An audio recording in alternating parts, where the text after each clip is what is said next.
hate the texture of your hair? Who taught you to hate the color of your skin to such extent that you bleach to get like the white man? Who taught you to hate the shape of your nose and the shape of your lips? Who taught you to hate yourself from the top of your head to the soles of your feet? Who taught you to hate your own kind? Who taught you to hate the race that you belong to? Welcome again to Street Talk. My name is Ammahad Shekarakki, and on Street Talk, what we do is talk about political, social, and economics. We talk about things in the U.S., here in Michigan, all over the U.S., and we talk about things abroad too. So joining me tonight is one of my greatest friends, Mr. James Toby. Once again, Ammahad. Hey. Thank you very much for having me in Street Talk. You got such a long, background and all these things. Just give us a little bit.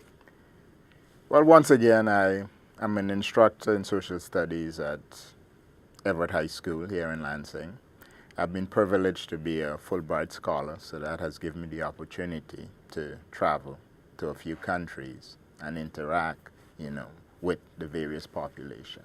Originally from the Caribbean, my degrees are from Fayetteville State University, University of North Carolina, and of course, good old CMU, go Chippewas, right? So it's been, apart from the fact that I travel quite a lot, and like so many, other people, I like to read voraciously and so interact myself with like minds and even people with different minds, to get a feel, Right. Like so many other people myself, I'm not an expert. And as you and I discuss, we definitely don't profess to have all the answers or Right. major solution to the issues that we discuss. But I do think that a lot of what we say have some bearings of relevance, especially in these trying times. Let's start first.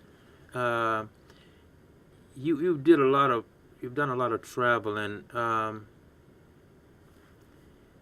Africa, South Africa, London, all these places.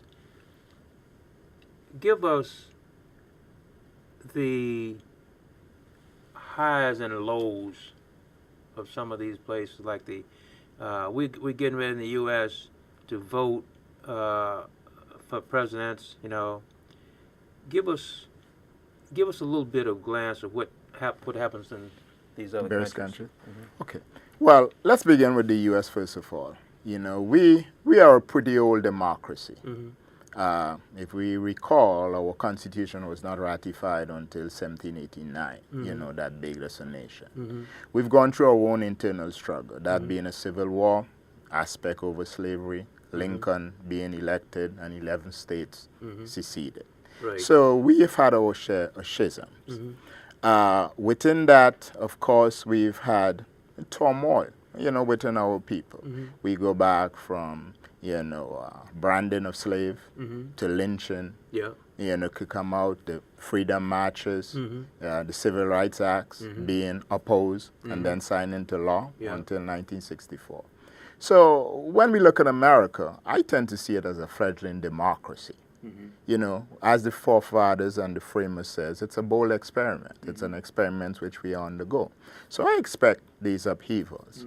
As we look abroad, like for instance, you look at places like England, they have what is called a parliamentary democracy in opposition to our federal democracy. The Queen, of course, is the constitutional head of state. The Prime Minister runs the civilian government, right? And unlike ours, where, we are a Republican form of government with a president. We elect a president every 4 years. Our states are run by governors. That is done, every 4 years also. When we look at places like England, on their system, they are required to hold election, within a 5-year span. Now, they can do what is called a snap elections. They don't actually have to wait till 5 years. If things are going good and the ruling hierarchy wants a further term, they can call a snap election. Most people are going to favor them. Okay. Right? You look at places like Israel, they have the same thing. Right now, you see there's difference with Netanyahu and his coalition. Because when you have parliamentary democracy and you are built by coalition, you have to constantly please that coalition. Because when one aspect of that group, that coalition, falls out of favor with you, they can withdraw their support, and that diminish or weakens your government. So there's a flaw in that system. As we go abroad and we look recently to South Africa, which has become a worldwide power within Africa and the world, because contrary to what the world may think, South Africa supplies diamonds, gold, and most importantly, those strategic materials that we use, like plutonium and others. Without nitrous oxide, which they have a pigment, we won't have color. So when we look at stuff like our dress and stuff, one has to do that. We look at places like India, parliamentary democracy. Then we look right next door to us with Cuba, which is a dictatorship. They differ. All these places differ in many cases because, one, they aren't blessed with the immense wealth as we are, the vastness as we are. I mean, we look at America. America is truly a blessed nation. We have an abundance of water despite the drought in various areas. You don't see any great arid people can say we can't have this. And when we look around the world, there are. So, to break it down in a nutshell, politically, we stand as giants, quote unquote, among dwarfs. But those are the countries are making gains that we have not. So let's examine some of those gains. From the inception of George Washington to Barack Obama, the presidency has been the bastion of male. The Senate, until recently, has always been the bastion of white males. Women within the upper echelon of government has been rare and few. Well, let's go around the world. Argentina. Peru. Who are the heads of states there? Brazil. They're all women. Brazil is the largest country in South America. Okay, we looked right there in the Caribbean, Trinidad and Tobago, where I'm from. The prime minister of that country is a female. England, where we got our originally European roots, Margaret Thatcher. Go to India, world with the second largest problem, Indira Gandhi. Go to Israel. It's just amazing. See, here we go. So from that gender aspect, we are backward. From a political point, we argue about health care. Why? So many countries over the world, it's a natural thing to have universal health care. It's not a big issue. Trinidad and Tobago, where I'm from, is called the National Insurance Scheme. Everybody's covered. It's a price is agreed upon that the doctors would take. Anything above that, then it comes from the individual pockets. We look at Sweden, we look at all these places. We look at our one right next door, Canada. So politically, we may have our strength in a lot of things, but you can look back and say we are archaic and somewhat prehistoric or caveman style in many of our progressive ideas. Yes. Why do you think that we haven't, we've just had a healthcare bill passed. Bill passed, but it's not everything that I would want. You would want, or lots of more would want, but we got something out of it, and it's been something that ever since the 1940s they've been trying to get here in the U.S. What do you think is the main reason that so many now don't want it? Well, again, we look at it's the fact that it's not so many don't want it. I think it's a minority don't want it because there's a profit margin. Because if you really examine the fact, there are over 43 million uninsured Americans out of a population of 325 million. Okay. Let's break that down to how many are children and how many are women. Women, more than anybody, need permanent access to health care just because they are physically different to us. Yep. And they are the child bearers, as we as men are the child rearers. Right. Right? But we are a capitalist society. And within healthcare, it's a great profit margin. So, if we keep healthcare at bay and have it so that it's negotiated upon with insurance companies and other hospitals who are run by shareholders and board members, and when you run your place as a business, the end game is to make money. Yeah, to make money. Right? So when you come and you talk about universal health care, if it's not going to profit you to that extent, right, then having the money to finance anti-campaign against it, having lobbyists to learn, having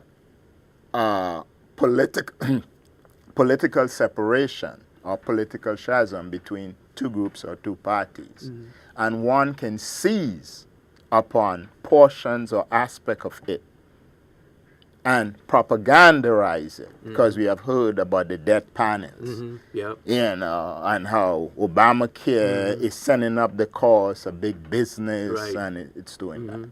You know, very few people will tell you that under the president's plan, as it is, and these, what I'm saying, can be easily verified, that young people, right, can now stay on their parents' insurance a lot longer. So that means going through college uninsured becomes easier. That's one of the major aspects. Most importantly, insurance company can no longer deny you care based on pre-existing conditions. You know how many people with cancer, leukemia? I mean, there are stories of their personal, intimate stories. You know, about people having to choose losing their home or living. Well, under the bill, it's not like, I look at it, it's not perfect. Nothing is. But one would hope that the two sides can be smart enough to be civil and look at what is positive in it, accept those, and maybe take out or negate or lessen or whatever you have others. But when people talk about let's scrap the whole system, if you scrap quote unquote Obamacare, which is a word I totally detest because it's a trigger that you have, it's like saying you are red, so you are a communist. You know, so the Healthcare Act, you know, when you look at it, if we scrap it, I can guarantee you it ain't going to ever come back out. We are going to go back in the dark ages. You know, you think about from the 40s when they first tried to get it, it really puzzled me that all of the countries you name have health care, but we don't have it here. Well, one of the things people look at, you always hear people say, it's expensive. Well, it's like, you know, you look at the fact, it's like somebody always tell you, okay, if this is expensive now, try ignorance later. And to bring it down to nothing, if we think that healthcare now is too expensive and we are willing to continue on the status quo, well, do we think it's going to get cheaper as the years come along? I mean, this is all one's got to think, because you ain't got to do it. I mean, just look at economics 101. There's something called inflation. So if you don't do it today, all right, you got $10,000 back in 1910. You had money. You got $10,000 from 1910 to now, you got wealth. What has happened? Inflation has grown. Well, it's the same thing with the healthcare. But it's for the American people to demand. It's not for politicians to dictate. Because if you look at it, not one member in Congress, 435 of them, not one member in the House of Rep, 100 of them. No high-ranking official in the cabinet or other stuff is going without health care. That's true. It's ordinary people. Yep. You know, they are taken care of. Yep. So it's not about them. Right. It's about us, about the ordinary man and woman. And until they stand up and speak out, right, the politicians are going to dictate, and then they are going to dominate. You know, we're getting closer to an election now. And for me, when I look at it, I remember, years and years ago, 62, 3, and 4, when I was old enough to get out there and you know, with the whole lot of other people trying to get us voting privilege, you know, because, you know, until 1964 and 65, when, you know, they passed the voting right and all of that, it was about 9 states, 10 or 11 states, where if you was black, your vote didn't really count. Mm-hmm. So now we see something similar, you know, not in that degree, but something, you know, the newer heads of this, don't let them vote back then, you know, their grandsons or sons and everything coming along, well, we can do this. And now we see about 10 or 12 states trying to make it harder now for us to vote. Sure. What do you think about that? Oh yeah, we've one of the trends that has recently emerged, you know, on the it's this whole idea of voter verification. Mm-hmm. You know, where you've got to produce an ID, you know, to prove you're a citizen to vote, and many states, Florida being one, you know, have sued the federal government for access to some roles so that it can vet. You know, I'm all for that. I'm all for vetting the roles. You know, it's not a problem. You know, because I truly believe that only citizens of a country ought to vote. You know, definitely. I'm not one for putting impediments in people's way. Now, with these new rules of showing voter ID, etc., right? It's not as clear-cut. Most people will say, well, I see no problem in showing ID. I don't see any problem in showing ID. Okay. I have a problem in showing the ID, but you have access to getting the ID. So a lot of individuals, old individuals, who don't have birth certificates and others, what is your answer for those? Because not every single person can prove their birth. No. You know, there are lots of people, you know, for circumstances too numerous to control, record not there. I mean, we weren't in a technological society then. Their births weren't truly recorded and all those. So for you have a percentage of people who will be unable to prove that they're truly Americans, you know, while they are. So what is your plan for those individuals? And I haven't heard anybody address those issues. Now, hear me straight. I'm all for ID. I don't have any problem producing an ID. And for me, it's quite easy. I got a driver's license. It doesn't say anything, but I'm sitting. Next one, they said in Michigan, they want you to affirm your citizenship. I got a problem with that. Yeah. Well, what exactly does that mean? Yeah. Okay, why do I have to affirm my citizenship knowing how? The more fact that I go to vote should be proof enough that I'm a citizen. It's called a degree of honesty. You know, I mean, it's smack dab to me of like the Arizona laws, you know, of proving your citizenship. I'm a naturalized born citizen, meaning I was born in Trinidad and Tobago and became a citizen. I don't walk around with my naturalization certificate. First of all, it's like a diploma. You know, secondly, why would I want to walk around with that? You know, you're going to realize that, one, if you hear my accent, immediately you're going to say, I'm a non-citizen. Just based on accent. Okay. So based on where I am, you will ask me to clarify my citizenship. Right.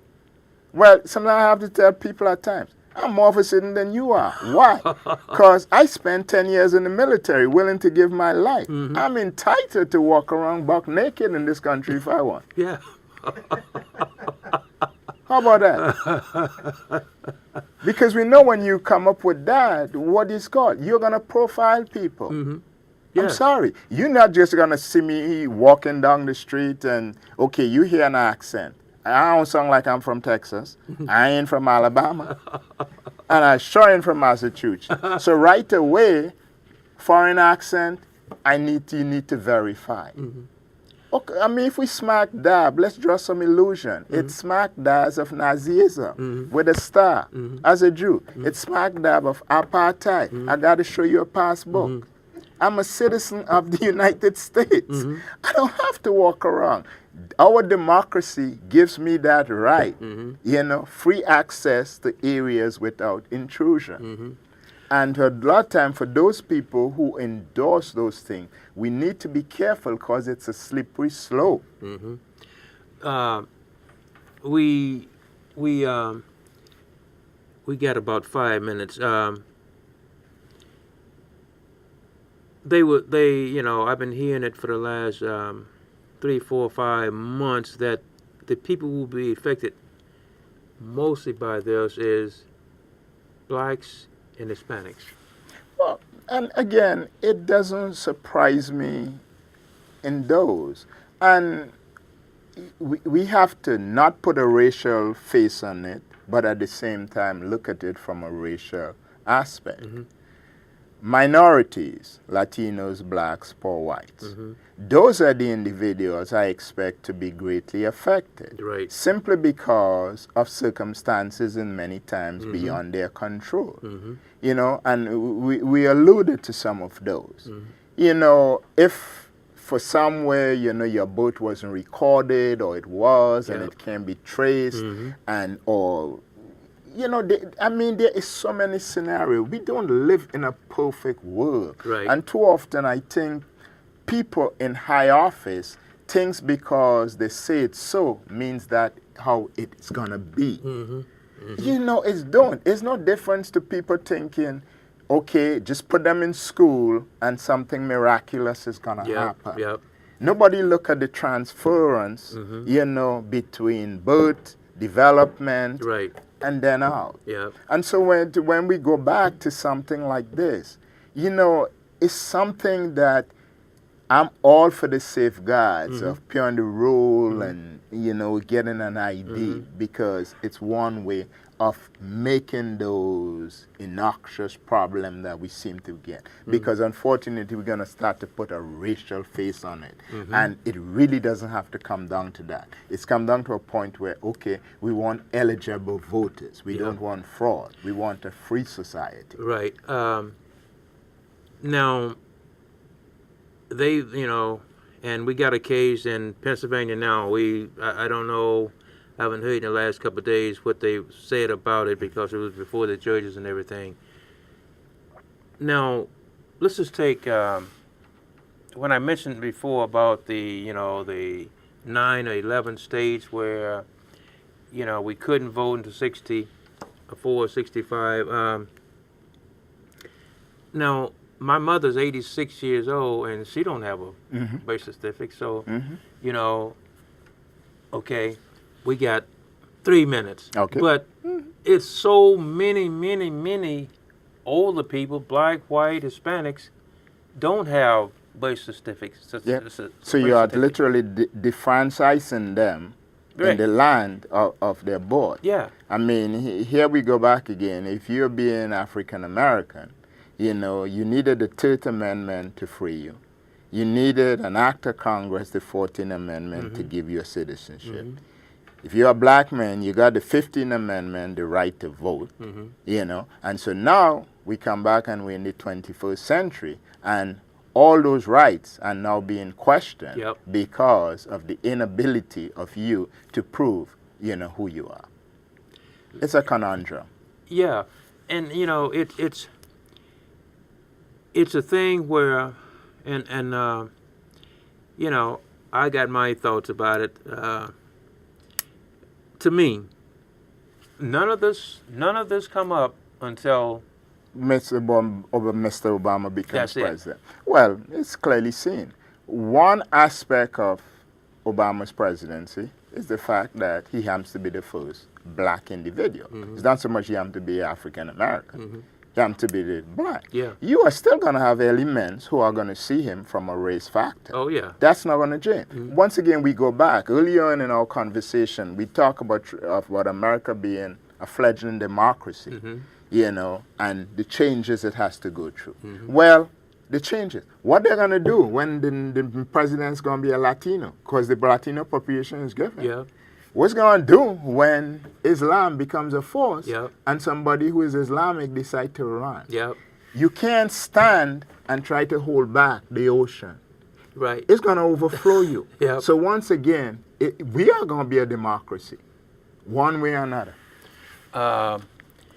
We've got 1 minute.